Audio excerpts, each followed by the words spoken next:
Howdy, soldiers. Welcome back to Simon of Fortune.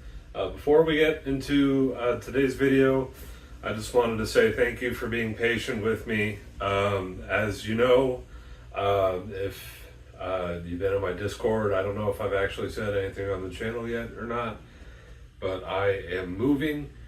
So it's just been really hectic, really busy around here, so I haven't had time to edit much.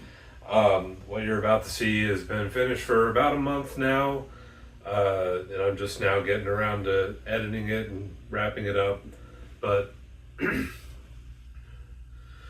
just want to say thank you for being patient.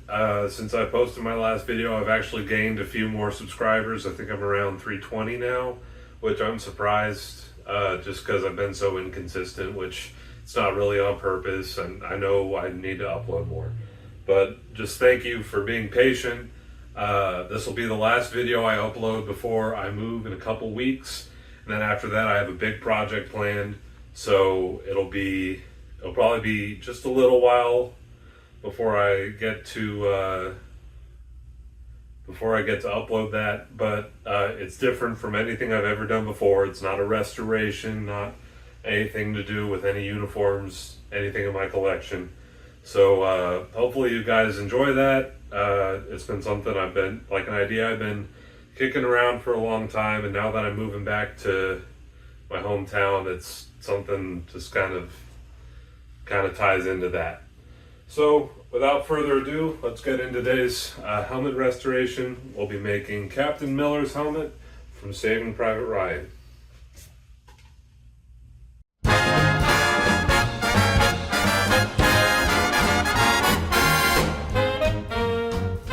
Howdy, soldiers. Welcome back to Simon of Fortune, where my air conditioner never fails to come on right before I start filming. So today, to the surprise of everyone, I'm going to be doing another M1 helmet. This one's going to be a little bit different though. This is a front seam swivel bail. All three of my front seams that I've gotten, being the M1 fixed bail, the M2, and this one came as swivel bail, but the difference with this one is it came swivel bail from the factory. It's 917C, which puts this around, this isn't a D-Day helmet, but it is about like fall 1944.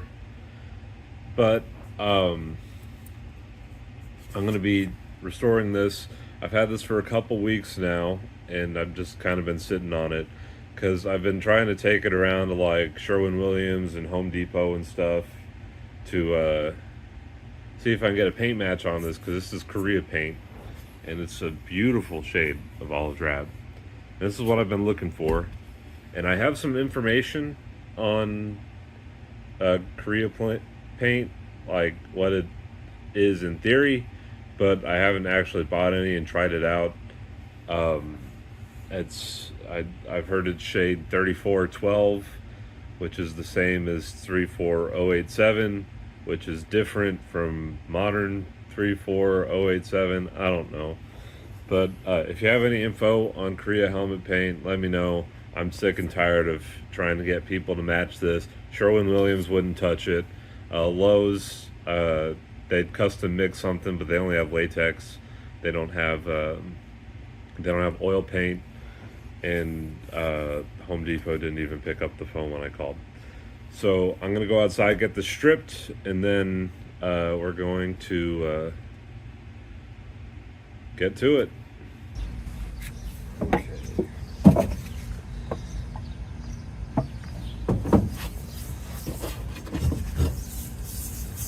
Really hate to be doing this, but I bought this helmet for a reason.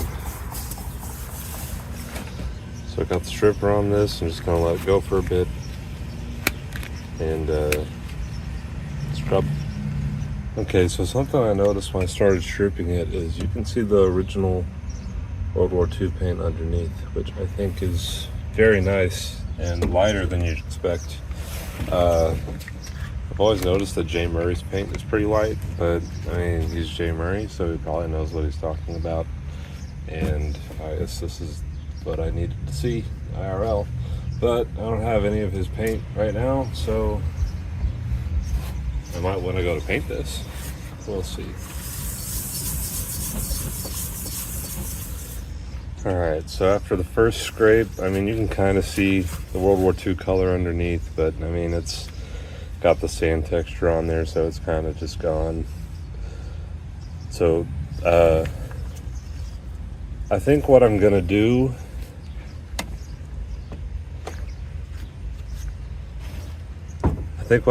with this is, I mean, obviously clean it up because it's got residue on it, but I think I'm gonna wait to repaint this. I'm gonna finish stripping the outside, but I'm gonna wait on the inside.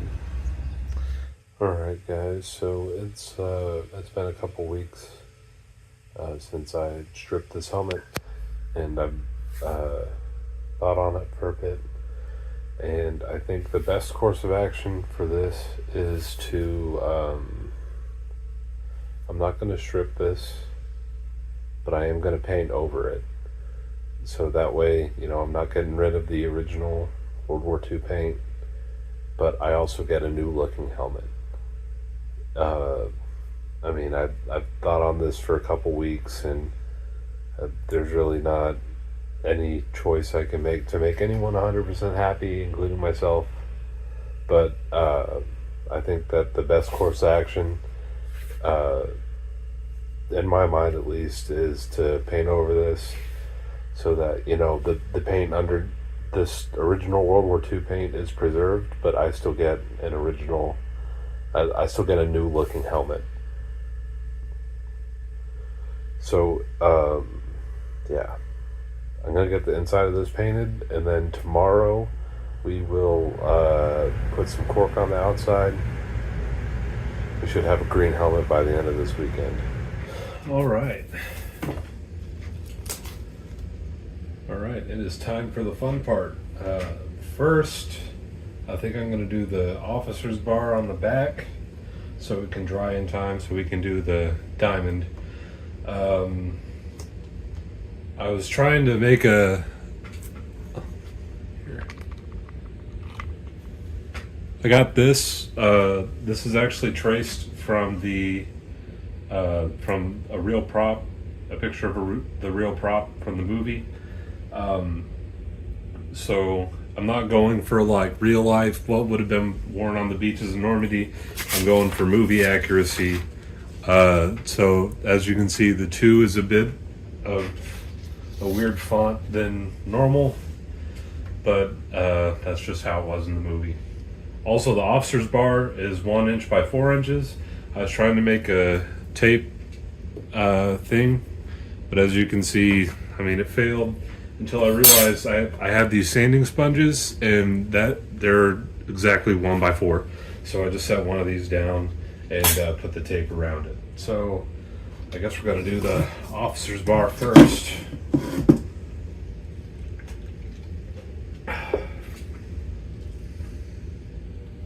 Well, this is hell on earth.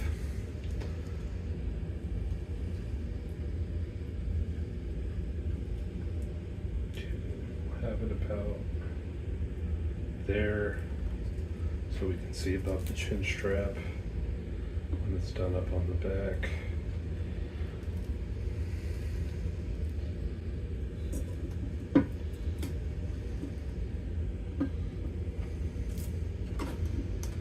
Okay, that's probably about as good as I can get it. So just like on the M2, I'm going to be using the antique parchment, just so it's not like a super bleached white finish. I think that'll do us nicely. So that kind of looks like a lot.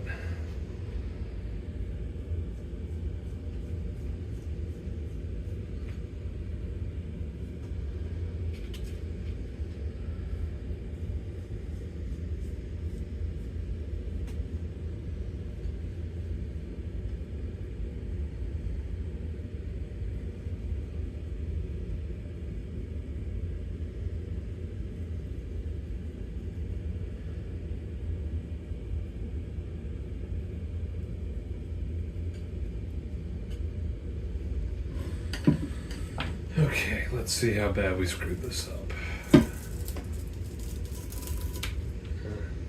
It's not super clean, but it'll do. And now I got paint all over my hands. Great. All right, and since this is just acrylic, cleans up with water, so I got one of my wife's makeup sponges. Thanks, honey, for your contribution.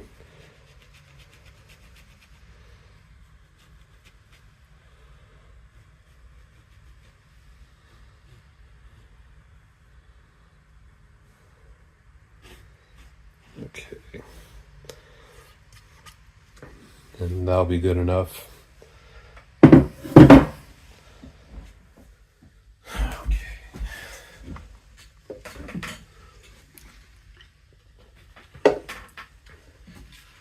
Alright, well, we got white on the brush. I think the next thing we need to tackle is the captain's rank, which I have here. The paper fell off of it, but if anyone needs this, I'll have a link to it below. It's just a quick and dirty template for officer rank and warrant officer rank as well. Okay, so in the one on the movie, it had his rank about here. I think that's going to be about center. And then the seam isn't on center. It's kind of off. I think, let's see.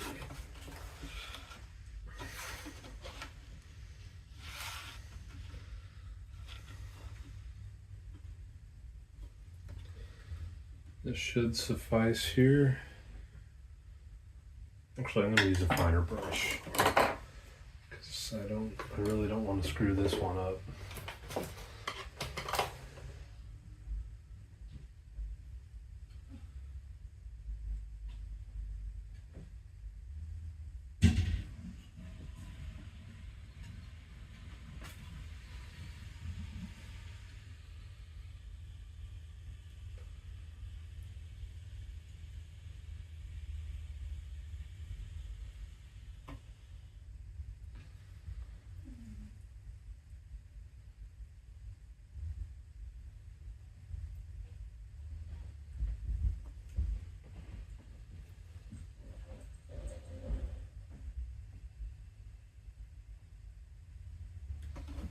Okay, well, that looks like crap.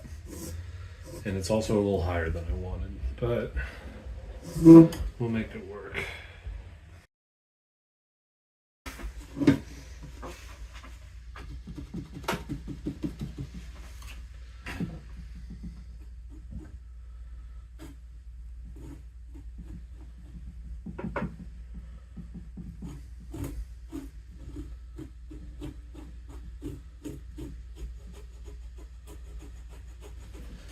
I'm not really liking how that last one turned out.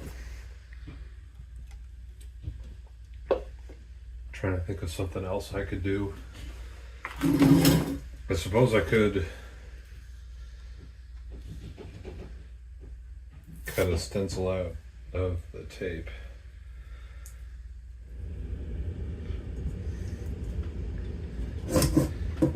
Okay, let's try that.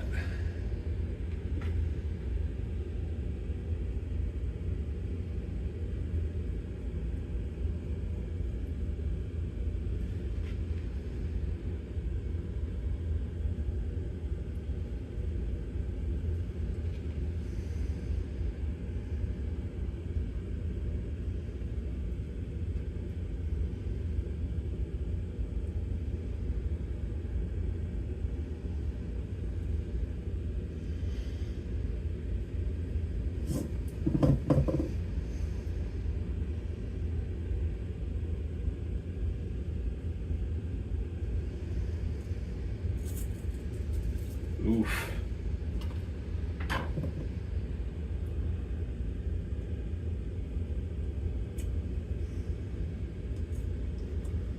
That's less than clean.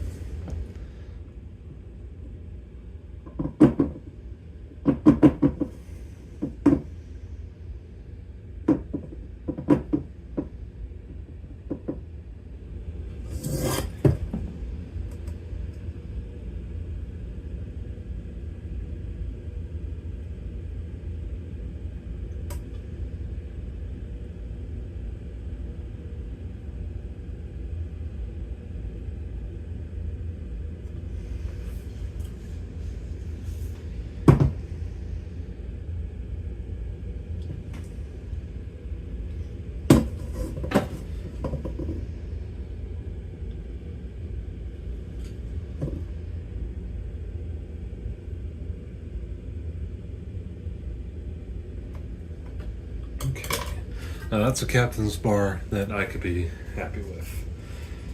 So I touched up this bar just a little bit.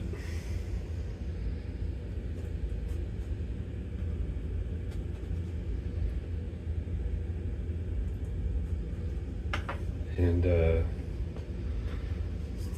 I guess I can get ready to paint the diamond. So I need to make my stencil here, if I may.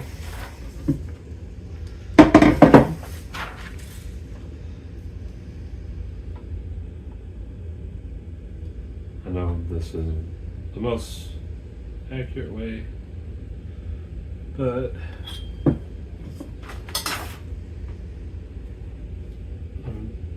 doesn't have to be the most precise thing that ever existed.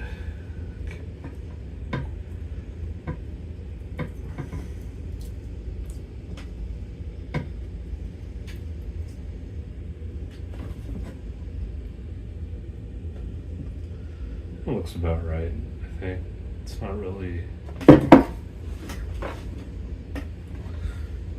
crooked. I might tweak this just a little.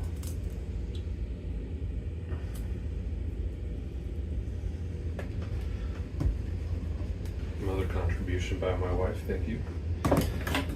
So I need to use this to make sure I get the right color, because the light in here is pretty yellow.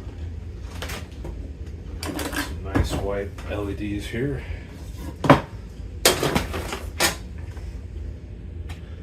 Now for this, I am gonna try to get probably more closer to real life than the movie, because I really like the red orange of the real ones. The ones in the movie are more just plain orange. So I'm gonna have to mix this myself, because the store didn't have exactly the shade I was looking for. So we'll do a little bit of orange.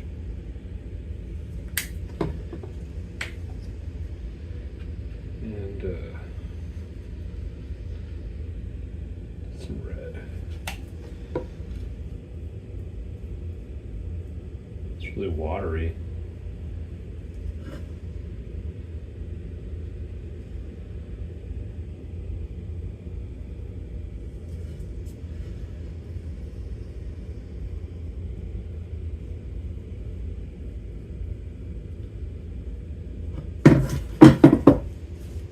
Guess I'm gonna let it dry for a sec, just for like a base coat. All right, this is dry enough for me. So I'm gonna go ahead and start putting the color back on it.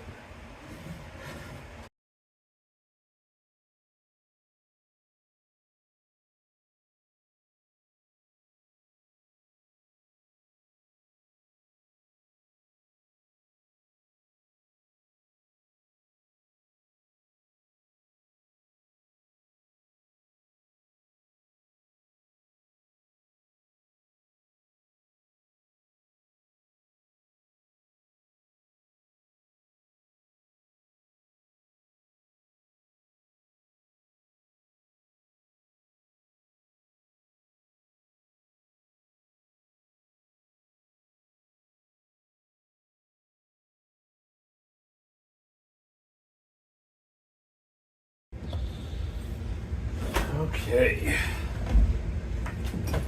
we are almost done. I got the diamond painted, just need the two.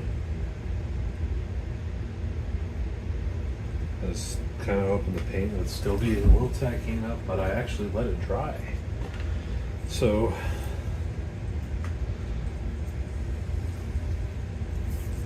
hi Phoebe. You guys probably can't see her down there, but there is a cat.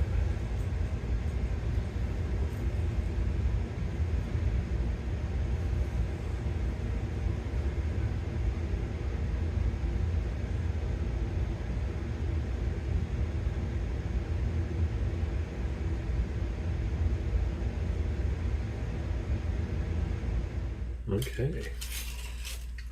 I'm actually pretty satisfied with that.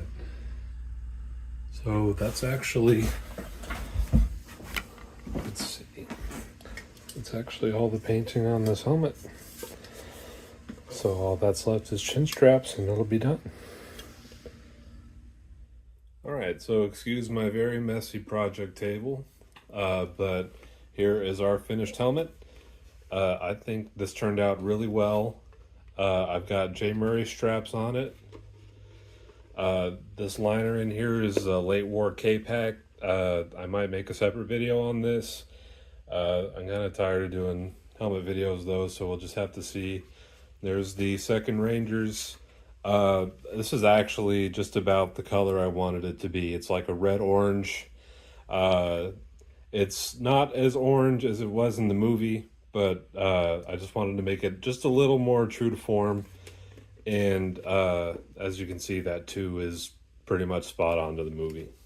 So if you like this, remember to like, share, subscribe, do whatever you want to do. Check out our Discord, link in the description below. I'm on there every day. And I will see you in the next video. Thank you very much, soldiers. Have a great rest of your night.